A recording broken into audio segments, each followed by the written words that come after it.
الحمد لله رب العالمين وصلى الله على سيدنا محمد وعلى آله وصحبه الطيبين الطاهرين اللهم علمنا ما جهلنا وذكرنا ما نسينا وزدنا علما ونعوذ بك من حال أهل النار اللهم واجعل نياتنا وأقوالنا وأفعالنا خالصة لوجهك الكريم. La louange est à Allah, le Seigneur des mondes, que Allah honore et élève davantage le rang de notre maître Muhammad sallallahu alayhi wa sallam et qu'il préserve sa communauté de ce qu'il craint pour elle. Nous demandons à Allah qu'il nous fasse apprendre ce que nous ignorons, qu'il nous fasse nous rappeler ce que nous avons oublié et qu'il nous augmente en connaissance. Et nous lui demandons de nous préserver de l'état des gens de l'enfer. Nous demandons à Allah qu'il fasse que nos intentions, nos actes et nos paroles soient accomplis sincèrement par recherche de son agrément. كنا بدأنا في المرة الماضية في أحكام صلاة المسافر. Donc nous étions arrivés la fois passée. Nous étions arrivés au sujet de des lois de la prière pour le voyageur. Donc c'était ça le sujet de la fois passée. ورأينا أن هناك أحكام تتعلق بالسفر بالمسافر. Donc nous avons vu qu'il y a des règles relatives aux lois de celui qui fait la prière pendant le voyage. من ذلك رأينا أن حتى يكون المسافر يترخص بتقصير الصلاة رخصة تقصير الصلاة لابد أن يكون سفره طويلا ومباحا. Donc afin que le voyageur puisse bénéficier de l'autorisation qu'a le voyageur de raccourcir sa prière, c'est-à-dire au lieu d'accomplir 4 rak'ah, d'accomplir 2 seulement. Il y a premièrement que son voyage soit un voyage d'une grande distance, donc ça on l'a vu. وهي مرحلتان أي سير يومين معتدلين بسير الأثقال. Donc une grande distance, c'est-à-dire ce sont 2 étapes. Qu'est-ce que ça veut dire 2 étapes? C'est la distance parcouru à pied avec des animaux qui sont chargés de bagages en 2 jours. Donc quelle est la distance parcourue en 2 jours? Nous avons vu que les savants ont divergé sur la distance. بعضهم قال يعني حوالي 45 km. Certains savants ont dit que c'est la distance d'environ 45 km. À partir de 45 km, on est considéré comme étant voyageur. Même si aujourd'hui il y a des avions, des trains, peu importe le mode de locomotion, le sujet n'est pas le confort ni la rapidité, c'est vraiment la distance. Donc soit certains ont dit 45 km, ou حوالي 78 km, ou environ 78 km, un deuxième avis, ou حوالي 134 km, ou environ 134 km. Donc 3 avis. Donc ce sont ces 3 avis qui déterminent, qui sont un critère qui fait que la personne est en voyage. وأن لا يكون المسافر عاصيا بسفره. Nous avons vu la fois passée également, c'est que le voyageur n'est pas en train de commettre un péché par ce voyage. Ce n'est pas un voyage qui est interdit. Pour qu'il puisse bénéficier de cette autorisation, c'est que ce ne soit pas un voyage qui est interdit. Il y a des voyages qui sont autorisés, il y a des voyages qui sont interdits, et il y a des voyages qui sont obligatoires. وأن يكون مؤديا للصلاة الرباعية فلا يقصر غير الصلاة الرباعية. Donc, troisième critère qu'on a vu la fois passée, c'est que pour pouvoir raccourcir une prière, il faut que ce soit une prière de 4 rak'ah. Autrement dit, il ne peut pas raccourcir la prière de 3 rak'ah ou la prière de 2 rak'ah. Donc il ne raccourcit que la prière de 4 rak'ah. Les autres prières, elles sont accomplies telles quelles. قال وأن ينوي القصر مع الإحرام. Le quatrième critère que nous avons vu la fois passée, donc là c'est une révision, c'est qu'ils mettent l'intention de raccourcir la prière au moment où il va entrer en rituel de prière. Donc l'ihram, c'est l'entrée en rituel. Donc l'ihram, que veut dire le mot ihram, c'est-à-dire entrer en rituel. Dans ihram, vous entendez le mot haram. Qu'est-ce que ça veut dire? C'est-à-dire une fois que la personne s'engage dans le rituel, il y a des choses qui étaient licites qui deviennent interdites pour elle. C'est le même mot qu'on utilise pour le pèlerinage, ihram. Ihram, parce que quand on rentre dans l'acte, dans le rituel, il y a des choses qui étaient licites qui deviennent interdites. Pour la prière également, on dit takbiratul ihram, la parole Allahu Akbar de l'entrée en rituel. C'est-à-dire des choses qui étaient licites, une fois qu'on est en prière, elles deviennent interdites. Par exemple, on ne peut pas manger, boire pendant qu'on est en train de faire la prière. Ça, c'est un exemple. On a vu également que pour que le voyageur puisse bénéficier de l'autorisation de raccourcir la prière, il ne va pas prendre pour imam, quelqu'un qui dirige sa prière, quelqu'un qui n'est pas voyageur. Donc il va faire la prière en 4 rak'ah. Si lui il veut faire en 2, il ne peut pas prier en étant dirigé par quelqu'un qui fait 4 rak'ah. D'accord? Là, le voyageur qui veut faire la prière en 2 rak'ah, c'est une autorisation. Mais il peut ne pas faire la prière en 2 rak'ah. Il peut la faire en 4, même s'il est voyageur. Mais s'il veut bénéficier de cette autorisation, il ne faut pas qu'il soit dirigé par quelqu'un qui va faire la prière en 4 rak'ah. Okay? Donc ça, c'est le 5e critère que nous avons vu la fois passée. طيب.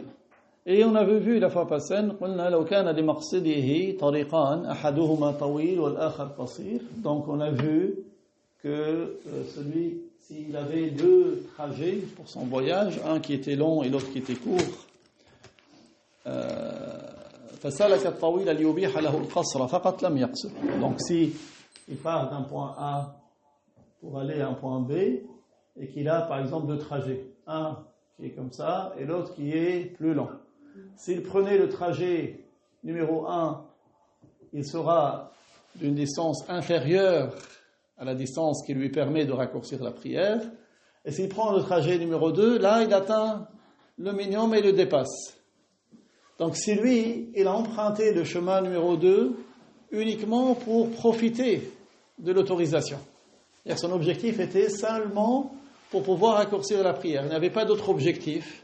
Dans ce cas, il ne va pas pouvoir raccourcir la prière. D'accord? C'est ça. Son objectif était juste pour bénéficier de l'autorisation, donc il n'a pas à raccourcir la prière. أما إن كان في سلوكه غرض آخر ولو مع قصد إباحة القصر كأمن وسهولة طريق أو زيارة وعيادة مريض أو لو كان الغرض التنزه فقط فله أن يقصر.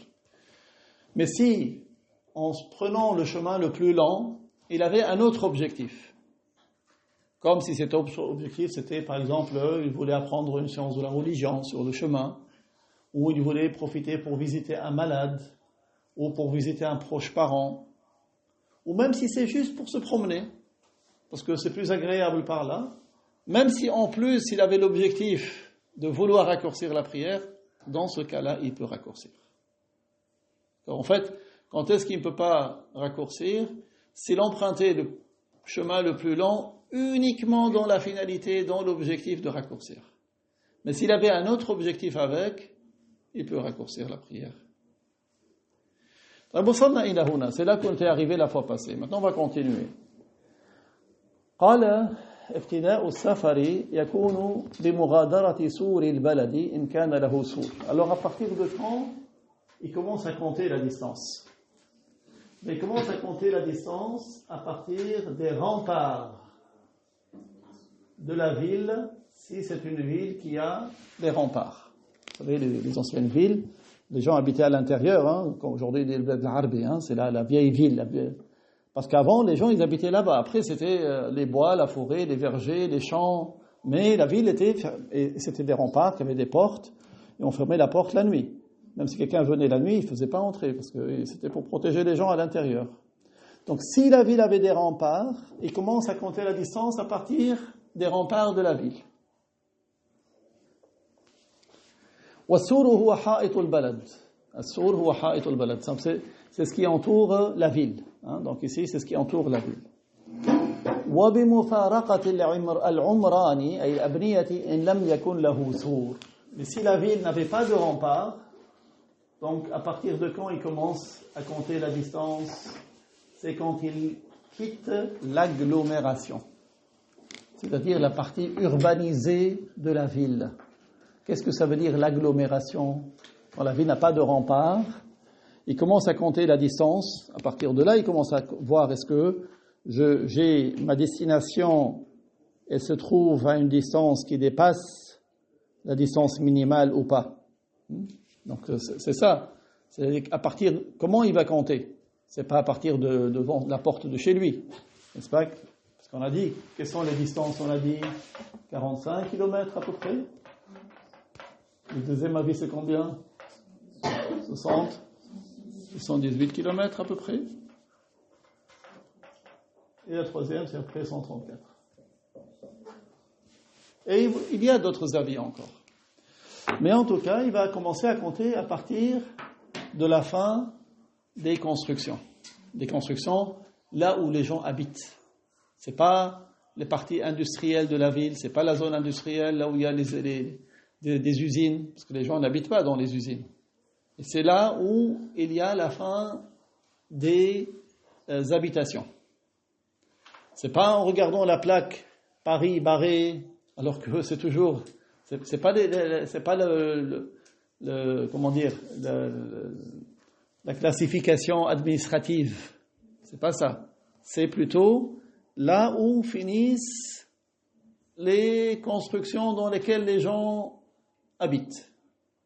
Par exemple, si tu veux quitter Paris, tu vas parcourir beaucoup. Tu peux sortir du périphérique, tu avances, tu es à Saint-Denis. À Saint-Denis, tu avances, tu arrives peut-être au niveau de, après Sarcelles, après Villiers-le-Vel, si tu vas vers le nord. C'est là que tu retrouves le bois, la forêt, peut-être à Chantilly, peut-être. Ça, c'est vers le nord, vers le sud aussi, vers l'est aussi, vers l'ouest. Donc, c'est une grande agglomération, Paris. Donc, pour compter ta distance, pour voir est-ce que tu vas parcourir une distance de voyage, il faut que tu quittes là où les gens habitent pour dormir. D'accord? Donc, que ce soit en voiture, que ce soit en train, que ce soit... Peu importe, d'accord?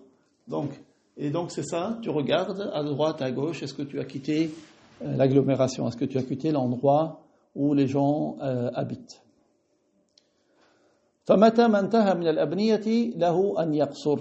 Alors, ici, comprenez bien cette question.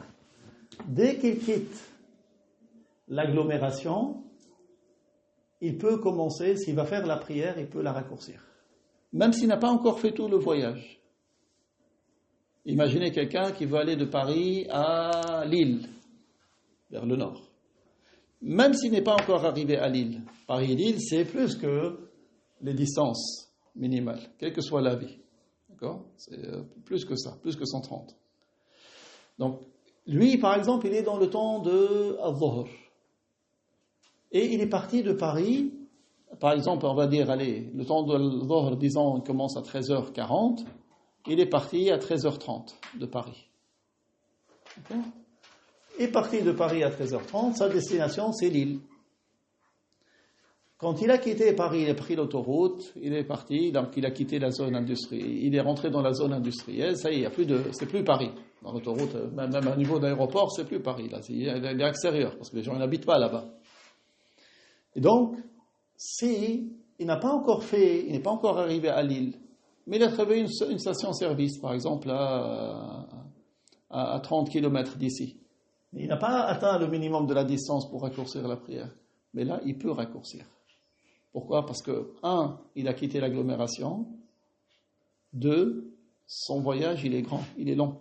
Même s'il n'a pas encore fait tout le voyage, mais il a quitté l'agglomération, il n'est plus dans l'agglomération. Donc là, il peut raccourcir la prière.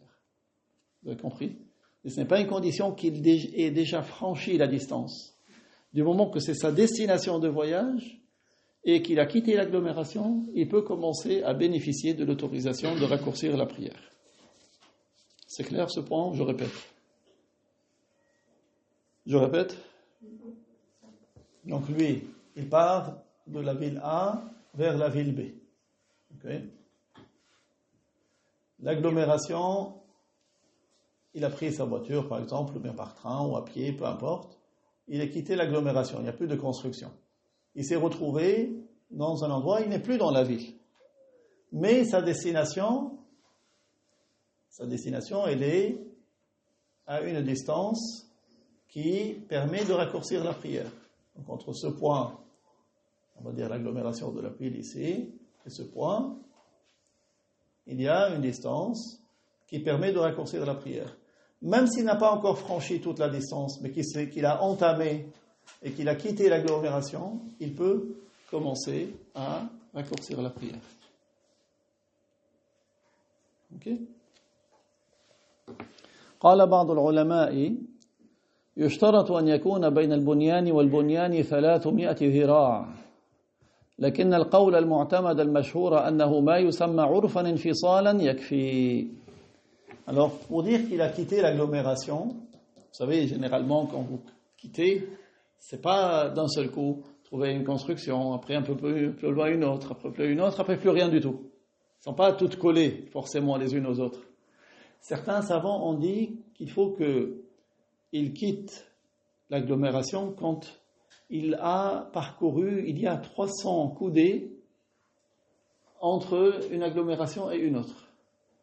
Dès lors qu'il y a 300 coudées, il est considéré comme ayant quitté l'agglomération. C'est-à-dire, si une construction se trouve à 300 coudées de l'autre, c'est-à-dire qu'il a quitté l'agglomération, il est entré dans une nouvelle. 300 coudées, c'est à peu près combien? C'est vous divisez à peu près par 2 pour avoir en mètres. 300 coudées, c'est à peu près 150 mètres. Alors, si il y a une cité et qu'il a quitté cette cité, par exemple, et la prochaine, elle est à plus que 150 mètres, il est considéré comme ayant quitté l'agglomération. Certains savants, ils ont dit, ça c'est la condition. Mais d'autres savants ont dit, ils n'ont pas requis qu'il y ait 300 coudées, mais c'est que selon l'usage, il a quitté l'agglomération. Il n'est plus dans cette agglomération-là. Donc c'est connu. Hein. Les gens, ils savent, même ceux qui habitent dans le village d'après, eux-mêmes, ils disent, on n'est pas dans cette ville, on est dans ce village.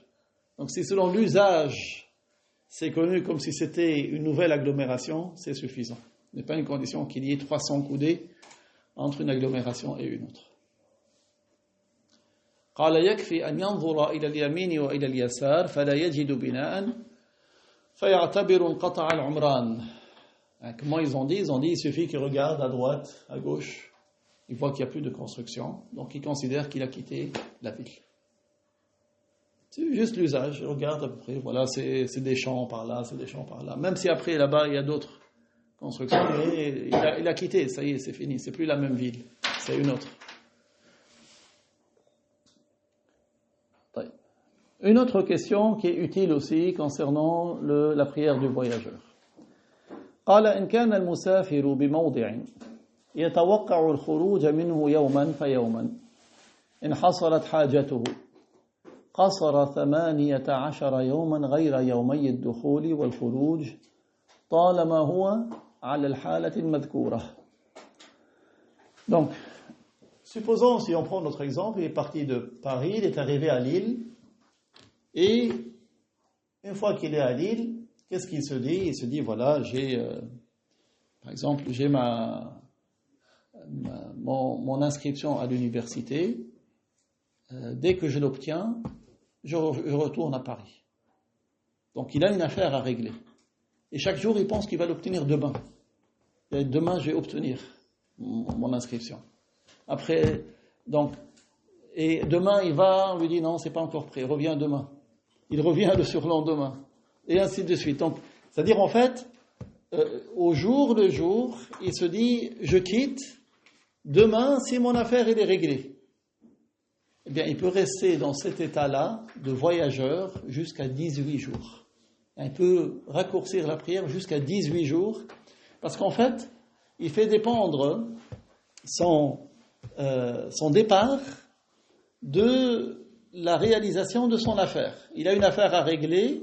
Si son affaire est réglée, il s'en va. Donc il peut rester jusqu'à 18 jours, hormis, sans compter le jour où il est arrivé dans la ville et le jour où il va repartir, sans les compter. 18 jours autres que les jours de départ et d'arrivée. Il peut garder ce statut de voyageur jusqu'à 18 jours. Ça, c'est quelque chose que beaucoup de gens ne connaissent pas. Mais il faut être sincère. C'est pas que lui, il sait que son affaire elle sera réglée que dans une semaine. Il dit, bon, je vais aller demain, je vais voir s'il me règle. Non.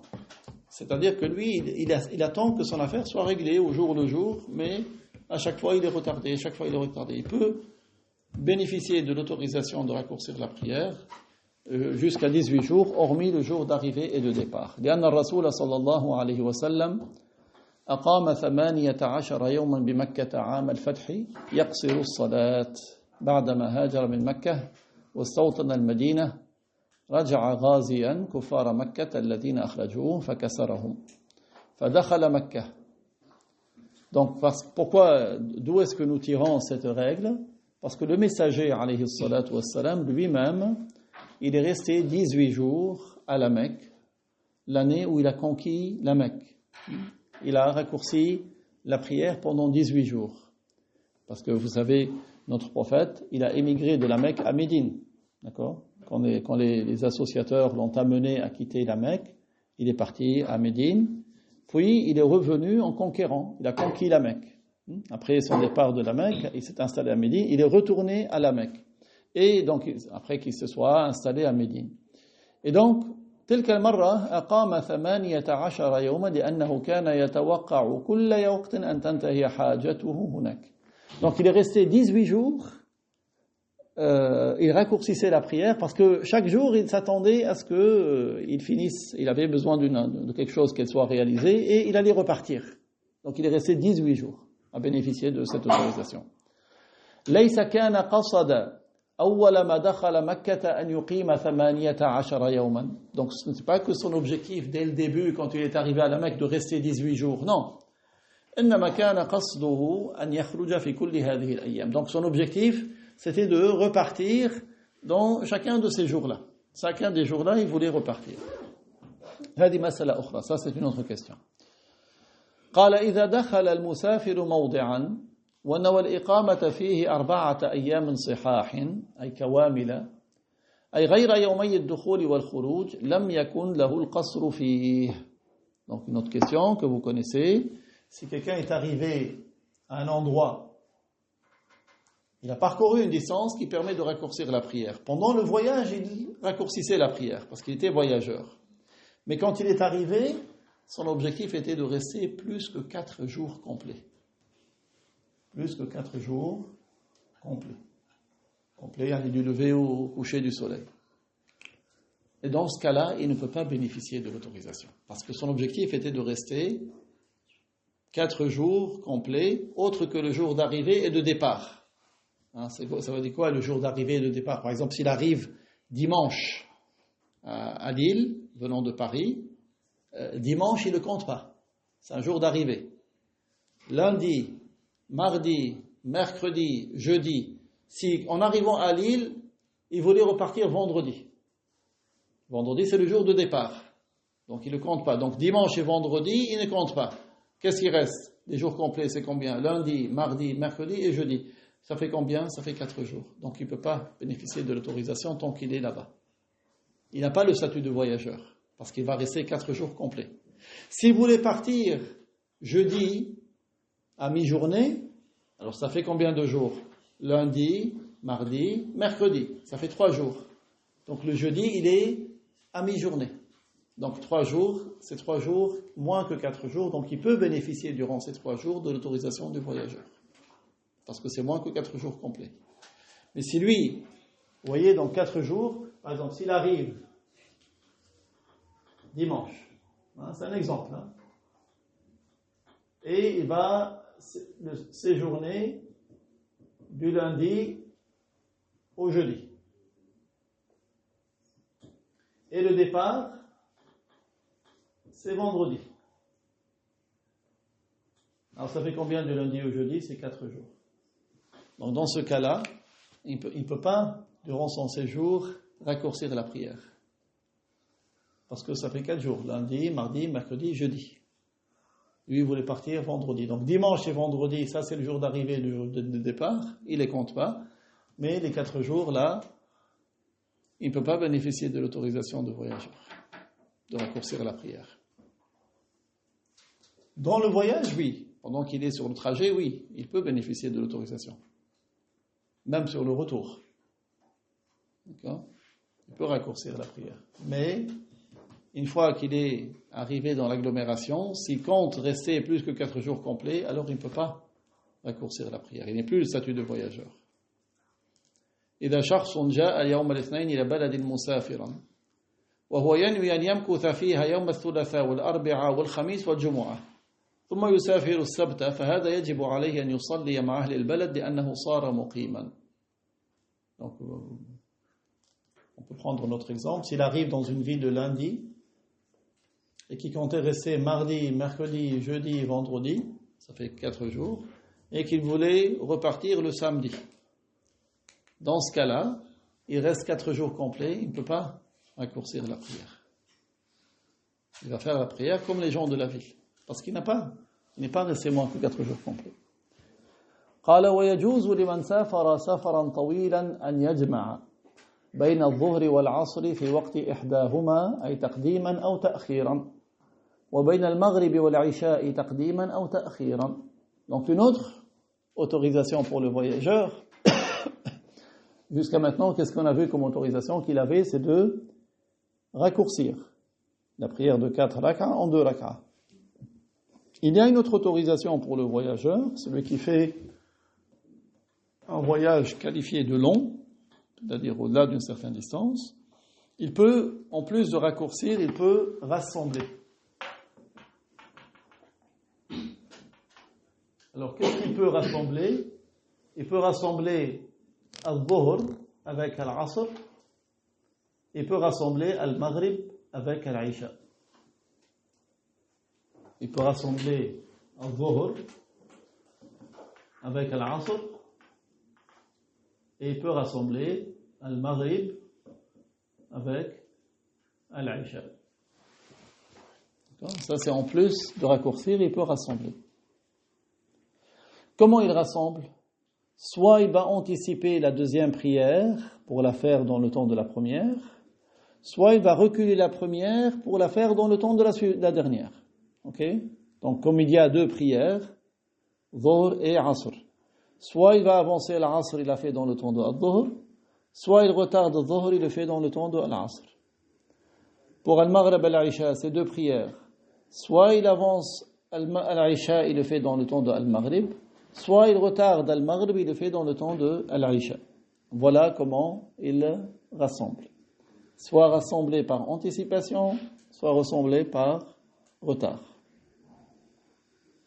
Il retarde la première ou il avance la deuxième. قال وأما الصبح فلا يجوز جمعها مع التي قبلها كالعشاء أو مع التي بعدها كالظهر. Par contre, la prière de al-subh, on peut pas la faire avec celle qui la précède. Qu'est-ce qui précède al-subh? Al-isha. Ce qui précède al-subh, c'est al-isha. Et on peut pas la faire avec celle qui la suit. Qu'est-ce qui suit al-subh? Al-dhuhr. Donc on peut pas faire al-subh ni avec al-isha ni avec al-dhuhr. Al-subh, il faut la faire dans son temps. وكذلك المغرب مع العصر لا يجوز جمع بينهما. Également, on ne peut pas rassembler al-maghrib avec al-asr. D'accord? Ça ne se rassemble pas ensemble. Ceux qui se rassemblent, ce sont le dhuhr avec l'asr ou bien le maghrib avec l'isha. قال وإذا جمع في وقت الأولى اشترط 3 شروط. Alors, dans le cas où il va rassembler par anticipation. Qu'est-ce que ça veut dire par anticipation? Il va faire la deuxième prière dans le temps de la première. Il y a 3 conditions pour ça. S'il veut anticiper, il y a 3 conditions. On va les citer.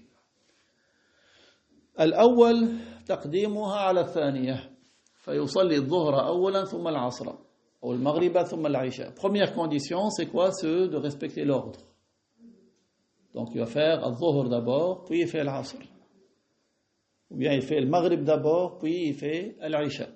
Donc première condition, c'est de respecter l'ordre. De faire la première prière par ordre chronologique, puis la deuxième. Même s'il va les rassembler dans le temps de la première, mais il va faire celle de son temps d'abord, ensuite il avance la deuxième. Il ne fait pas la deuxième avant la première. Parce qu'il va avancer. Donc il va faire dans le temps de al-Dhuhr. Il va faire l'Asr dans le temps de al-Dhuhr. Il ne va pas commencer par faire l'Asr, ensuite il fait al-Dhuhr. Il fait d'abord al-Dhuhr, ensuite il fait l'Asr. Ça c'est la première condition. قال فلو عكس كأن بدأ بالعصر قبل الظهر مثلا لم يصح ويعيدها بعدها إن أراد الجمع. Si lui, il a inversé l'ordre. Il était dans le temps de al-Dhuhr, il voulait rassembler al-Dhuhr et l'Asr. Et il a commencé par faire l'Asr. Puis il a fait al-Dhuhr. Qu'est-ce qu'il doit faire dans ce cas-là? Il doit refaire l'Asr. Parce que ce n'est pas valable ce qu'il a fait avant. Al-Dhuhr, il est valable.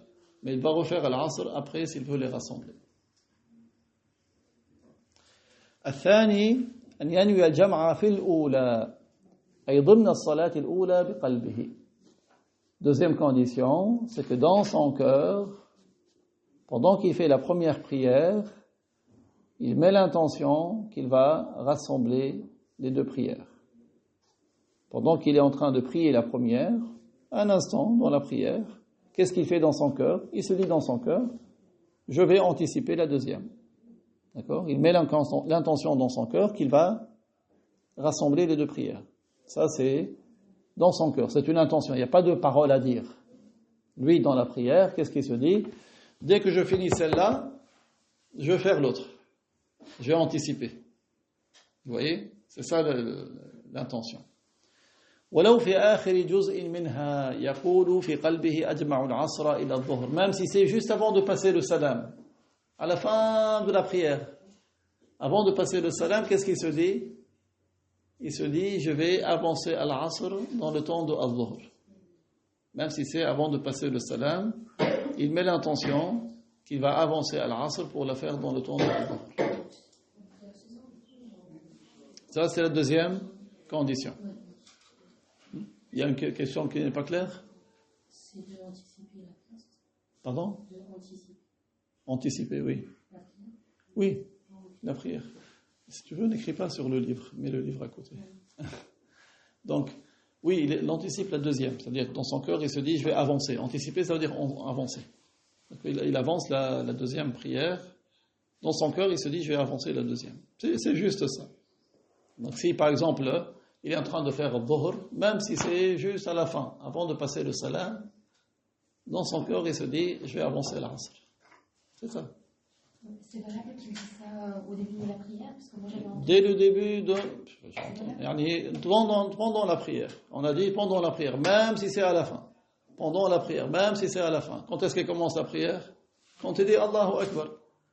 Donc même s'il récite la Fatiha, il fait l'intention d'avancer, il peut. Dans la prière, on a dit, même si c'est à la fin. Et juste, donc s'il fait ça, et concernant les rawatib. On n'a pas de... Après, les gens ne vont rien comprendre. On parle de rawatib. والثالث أن يوالي بينهما. La troisième condition, c'est d'enchaîner. Ça veut dire quoi enchaîner?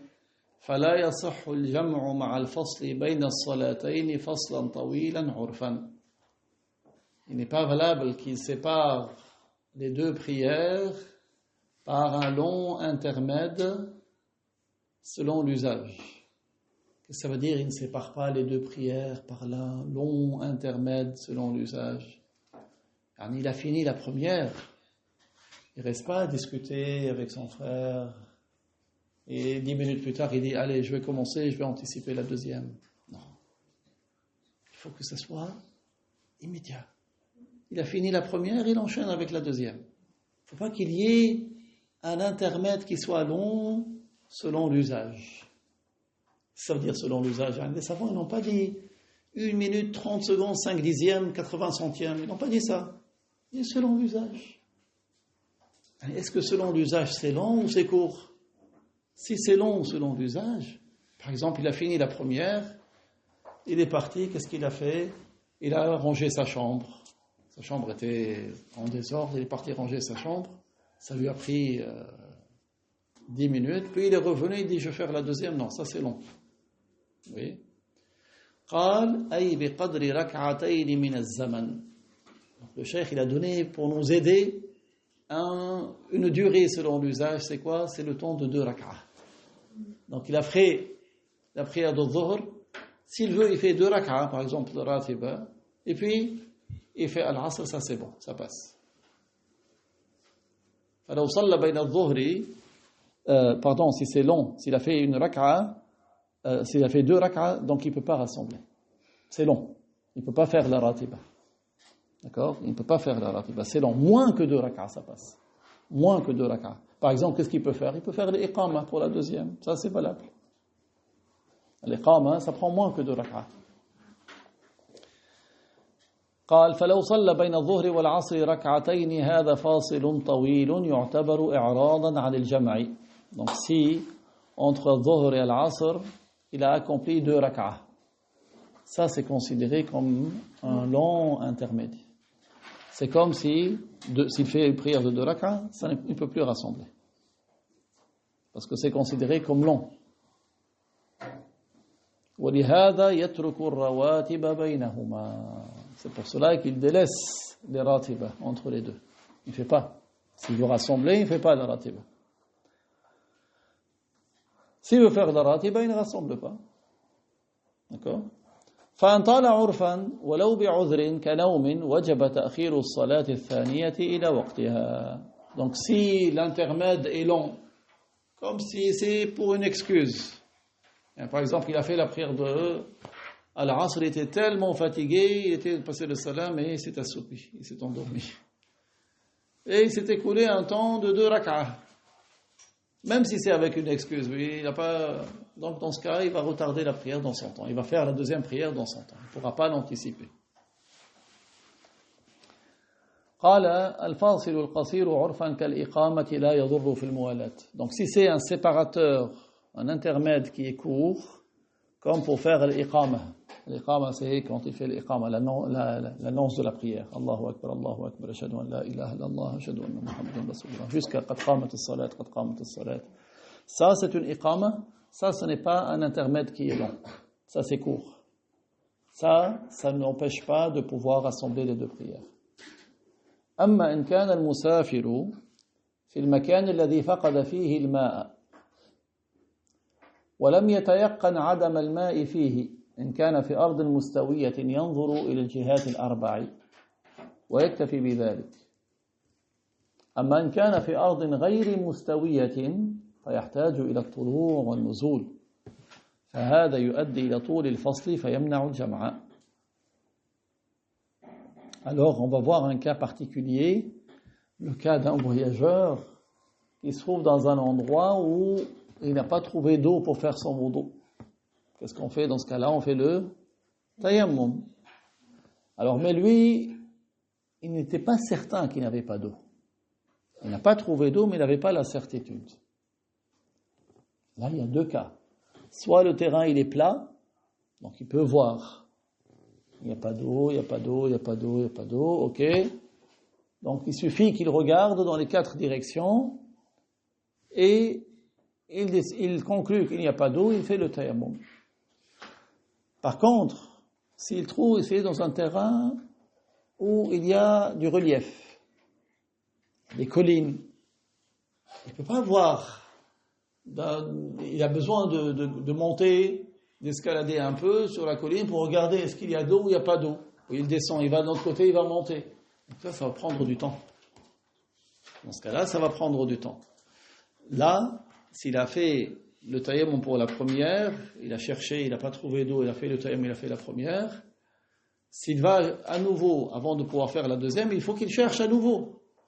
Donc s'il va monter, descendre, l'intermède il est long, donc il ne pourra pas rassembler. Vous voyez? Donc c'est un cas très particulier. C'est le cas de quelqu'un qui se trouve dans une région où il n'y a pas d'eau, il n'est pas certain qu'il n'y en a pas d'eau. Donc là, il a besoin à chaque fois de chercher. هو فتش للأولى وصلى لكنه لم يتيقن فقد الماء لذلك يعيد الطلب. Donc il a fait la prière pour la première fois avec le tayammum, mais comme il n'était pas certain qu'il n'y a pas d'eau, il doit pour la deuxième chercher. Donc il monte, il regarde, il monte, il regarde, il monte, il regarde. L'intermède, il est long. Donc il ne pourra pas rassembler, anticiper la deuxième prière. فالمسافر في 4 أحوال. Donc le voyageur, il y a 4 cas pour le voyageur. الحالة الأولى أن يتيقن عدم الماء فيتيمم حينئذ بلا طلب. Premier cas de figure, il est certain qu'il n'y a pas d'eau. Il est dans le désert, il sait, il n'y a rien, il n'y a pas d'eau. Donc dans ce cas, qu'est-ce qu'il fait? Il fait le tayammum sans chercher l'eau, parce qu'il est certain qu'il n'y a pas d'eau. الحالة الثانية أن لا يتيقن العدم بل جوز وجوده وعدمه. Deuxième cas de figure, il n'est pas certain qu'il n'y a pas d'eau. Deuxième cas de figure, il n'est pas certain qu'il n'y a pas d'eau. Il se dit, c'est possible qu'il y en ait, c'est possible qu'il n'y en ait pas. Ça, c'est le deuxième cas. Troisième cas, الحالة الثالثة أن يعلم ماء بمحل هو فوق حد الغوث وهو حد يلحقه فيه غوث رفقته لو استغاث بهم فيه وفي حد القرب فيجب طلبه إن أمن وحد القرب نصف فرسخ وهو ميل ونصف. Troisième cas de figure, il sait qu'il y a de l'eau. Il sait qu'il y a de l'eau dans un endroit qui est au-delà de la limite du secours, mais dans la limite de la proximité. Donc il y a une limite de secours. C'est quoi la limite de secours? C'est la limite où ses compagnons de voyage peuvent venir à son secours s'il les appelle. C'est la limite où ses compagnons de voyage peuvent venir à son secours s'il les appelle. Mais c'est au-delà de la distance de secours, mais moins que la distance de proximité. Donc il sait qu'il y a de l'eau ici, par exemple. Lui, il est là, et il y a de l'eau au-delà de la distance de secours, mais dans une distance qu'on appelle de proximité. Elle est un peu plus étendue que la première. Dans ce cas, il doit aller chercher l'eau. Il ne fait pas le tayammum. S'il n'a pas peur pour lui-même, parce que là, il a dépassé la distance de secours. Donc, s'il ne craint rien pour lui-même, et qu'il sait qu'il y a de l'eau là-bas, il va chercher l'eau pour pouvoir faire son wudu. Donc, la distance de proximité, c'est un demi-farsakh. Donc, un farsakh, c'est, selon les avis, c'est à peu près 4-5 km. Donc un demi-farsakh, la moitié de environ 2 km. Donc au-delà avant cette distance-là, il y a de l'eau. Donc s'il ne craint rien pour lui-même, il va chercher l'eau. الحالة الرابعة أن يكون الماء فوق ذلك المحل المتقدم أي حد القرب فيتيمم إن شاء ولا يجب عليه قصد الماء لبعده. Quatrième cas, l'eau n'est pas dans la distance de proximité. Il sait qu'il y a de l'eau, mais bien après, bien plus loin. Dans ce cas, il ne lui est pas obligatoire d'aller chercher l'eau, il peut faire le tayammum pour la prière. Il n'a pas besoin, il n'a pas l'obligation d'aller chercher l'eau. Si l'eau, elle est au-delà de la distance de proximité. Ça, c'est la quatrième situation.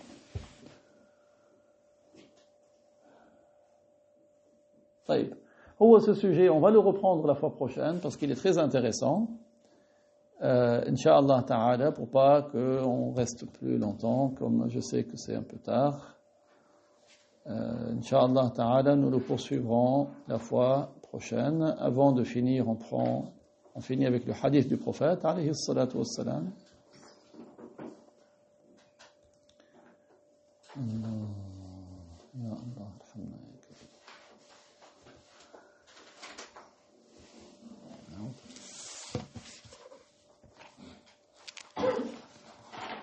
طيب وصلنا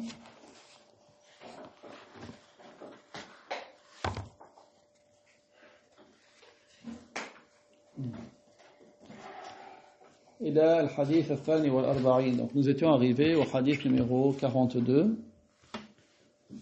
قال الشيخ رحمه الله إن شاء الله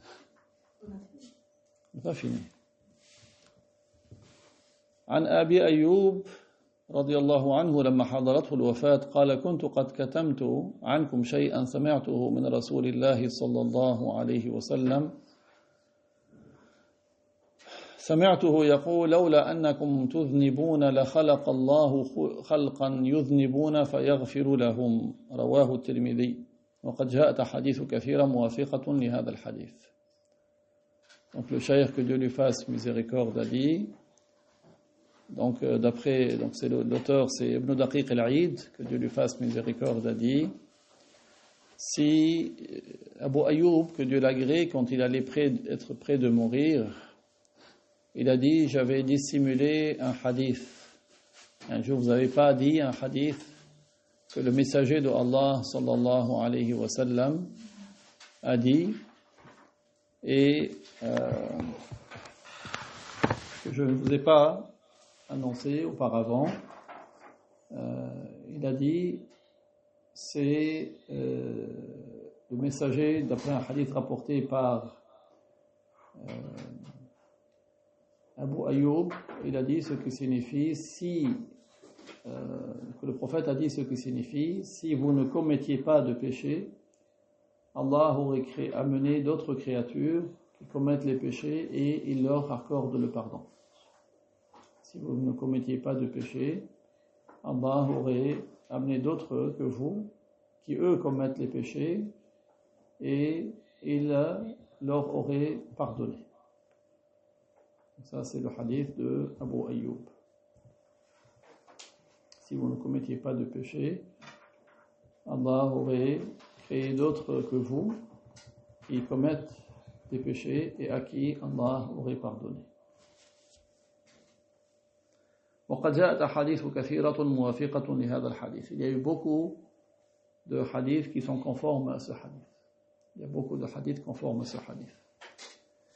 Donc c'est une incitation à commettre, c'est une incitation à faire le repentir. C'est une incitation à faire le repentir.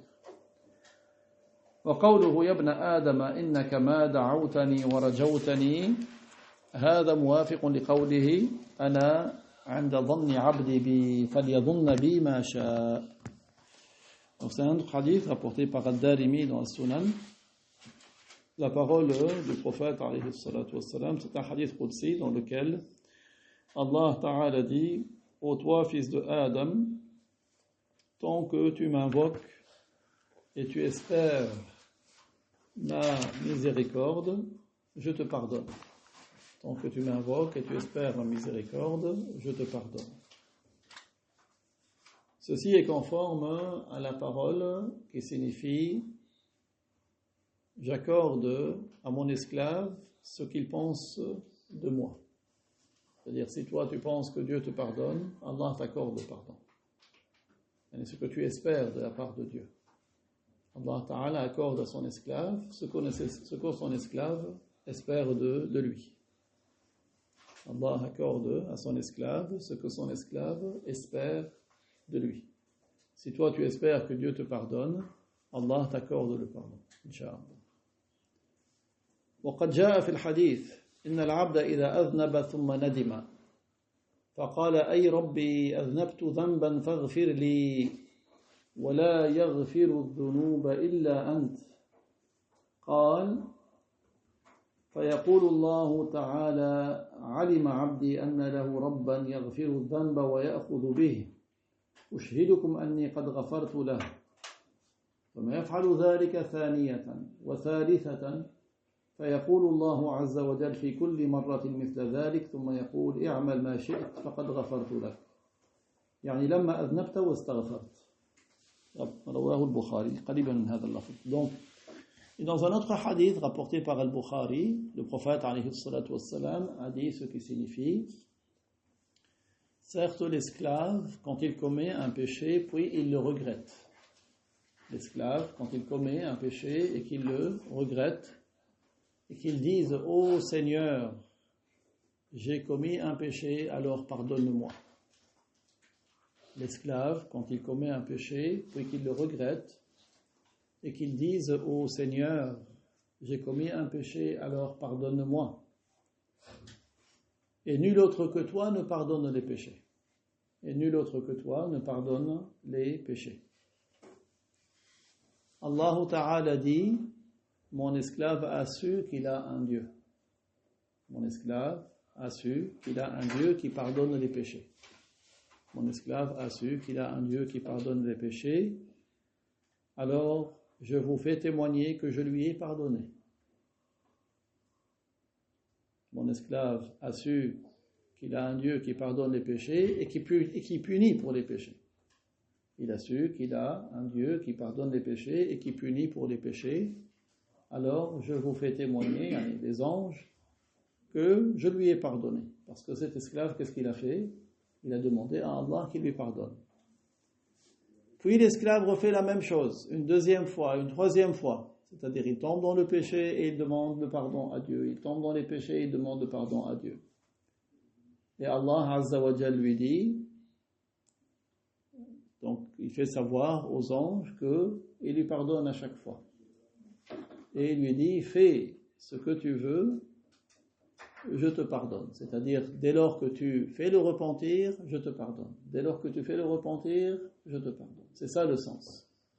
Et ça veut dire que Allah Ta'ala pardonne à son esclave dès lors qu'il fait son repentir. قال واعلم أن للتوبة ثلاثة شروط. Et sachez que le repentir comporte 3 piliers. Donc ça c'est important de savoir, le repentir il comporte 3 piliers. C'est pour ça que si quelqu'un veut faire le repentir, il doit apprendre. Al-iqla'u 'an al-ma'siyah. D'abord, le fait d'arrêter de commettre le péché. Al-iqla'u 'an al-ma'siyah, c'est de cesser le péché. Wan-nadamu 'ala ma fat. Deuxièmement, de regretter ce qu'il a commis. Cesser de commettre le péché et regretter ce qu'il a commis. Regretter d'avoir commis le péché, regretter ce qu'il a commis. Wal-'azmu 'ala an la ya'ud. Et la décision de ne pas refaire. La décision de ne pas refaire. وإن كانت حق آدمي فليبادر بأداء الحق إليه أو التحلل منه. Si le péché consistait à un droit envers autrui, une médisance qu'il a faite à quelqu'un, et la parole de médisance est arrivée, ou il a dit une parole blessante à quelqu'un musulman, donc il doit se libérer de cette parole. Il doit s'excuser auprès de celui qu'il a lésé, celui avec qui il a été injuste, selon la loi de Dieu. وإن كانت بينه وبين الله تعالى وفيها كفارة فلا بد من فعل الكفارة. Si c'était un péché qu'il a commis envers Dieu et que ce péché nécessite une expiation, il devra se décharger de cette expiation. Si le péché consiste à se décharger d'une expiation, il doit se décharger de cette expiation. Ça c'est dans le cas où c'est un péché à l'égard de Dieu. وهذا شرط رابع, et ça c'est la 4e condition. فلو فعل الإنسان مثل هذا في اليوم مرارا وتاب التوبة بشروطها فإن الله يغفر له. Donc si la personne fait cela plusieurs fois par jour, yani elle fait le péché, puis elle fait le repentir avec les conditions que nous venons de voir, Allah Ta'ala pardonne, même si c'est répété plusieurs fois. C'est pour cela qu'il est très important d'apprendre pour ne pas se retrouver avec des montagnes de péchés. Donc la personne, 1, elle évite les péchés. 2, si elle a commis un péché, elle apprend quels sont les piliers du repentir. Et comme vous le savez, l'acte le plus important, c'est de croire en Allah et en son messager. Le repentir le plus important, c'est de se repentir de la mécréance. La mécréance, elle est de 3 sortes. Il y a la mécréance par la croyance, la mécréance par les actes et la mécréance par la parole. Il y a certains qui disent des paroles qui font sortir de l'islam, comme il insulte Dieu, Ou bien il dit une parole qui revient à contredire la parole de Dieu. Par exemple, Dieu nous a appris que boire de l'alcool c'est haram. Et lui il dit non, c'est pas grave, de temps en temps tu peux boire. Ou quelqu'un, il dit non, il y a 10 prières obligatoires par jour, alors qu'Allah nous a appris qu'il y a 5 seulement. Donc, contredire la parole de Dieu ou contredire la parole du prophète, c'est quelque chose, c'est une parole qui fait sortir de l'islam. Même s'il le dit par plaisanterie. Certains, ils disent, oui, on doit jeûner 2 mois. Alors, même si c'est par plaisanterie, c'est une parole qui fait sortir de l'islam. Il y a des actes qui font sortir de l'islam, comme celui qui jette le nom d'Allah dans les ordures. Donc ça, c'est une parole, c'est un acte qui fait sortir de l'islam. Et troisièmement, c'est les croyances, comme celui qui croit qu'Allah est une lumière. Certains y croient qu'Allah est une lumière, ou certains y croient qu'Allah c'est tout ce monde. Ou certains y croient qu'Allah il habite dans notre cœur. Ou certains y croient que Dieu il est partout comme l'air. Ou certains y croient que Dieu il est comme un jeune homme avec une barbe assis dans le ciel. Ou d'autres y croient qu'il est comme un vieillard assis au-dessus du trône.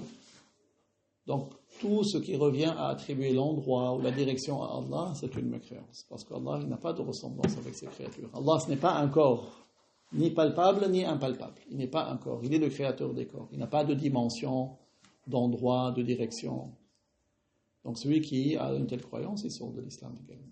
Donc, le repentir de la mécréance, c'est quoi? C'est pas de dire astaghfirullah, c'est de dire ashhadu an la ilaha illallah wa ashhadu anna muhammadan rasulullah. On dit les 2 témoignages pour que la personne revienne à l'islam. Elle enlève la mauvaise croyance de son cœur et elle dit la ilaha illallah muhammadun rasulullah sallallahu alayhi wa sallam. Et ça, c'est le péché qui est plus grave des péchés, la mécréance. Même si lui il croit qu'il était musulman, mais s'il a une croyance qui contredit l'islam, il n'est pas musulman. Il doit enlever cette mauvaise croyance et dire les 2 témoignages pour devenir musulman.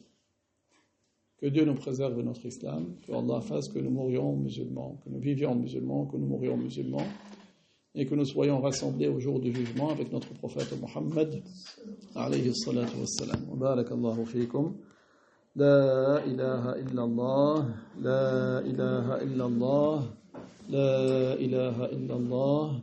Allahumma salli ala sayyidina Muhammad wa ala alihi wa sahbihi wa sallim. Allahumma salli ala sayyidina Muhammad وعلى آله وصحبه وسلم اللهم صل على سيدنا محمد وعلى آله وصحبه وسلم رب اغفر لي وللمؤمنين والمؤمنات رب اغفر لي وللمؤمنين والمؤمنات رب اغفر لي وللمؤمنين والمؤمنات بارك الله